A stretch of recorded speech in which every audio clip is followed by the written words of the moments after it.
আচ্ছা বাবা, আমার একটা প্রশ্ন। মুর্শিদ কি কোনো ব্যক্তি? কি একটু বুঝিয়ে যদি বলতেন। মুর্শিদ আরবি শব্দ যার বাংলা অর্থ হলো পথ প্রদর্শক। তো এই যে পথ প্রদর্শক একমাত্র আল্লাহ, যা কোরআনে আরো অসংখ্য আয়াতে প্রকাশ দিয়েছেন, অর্থাৎ আল্লাহ যাদেরকে পথ দেখান তিনি পথ পাবেন, আর যাকে পথ দেখাবেন না তিনি পথভ্রষ্ট থাকবেন।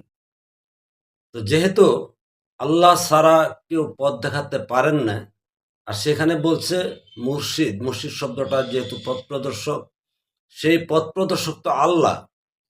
তবে এটা মানুষের সাথে সম্পৃক্ত নাই, আবার মানুষ ছাড়াও না। কেননা পৃথিবীতে মানুষকে যে পথ দেখাচ্ছেন, গায়েবের আল্লাহ কোনো ব্যক্তির মধ্যে প্রতিষ্ঠিত হয়ে ওই ব্যক্তির মাধ্যমে জগতে মানুষের সভ্যতার কল্যাণের আলোকিত পথ কিংবা প্রেমের পথ, শান্তির পথ, এই সমস্ত পথ মানুষ রূপে আল্লাহ ওই মানুষের মধ্যে থেকে রাসূল রূপে তা প্রকাশ করে গেছেন বা প্রতিষ্ঠা করে গেছেন।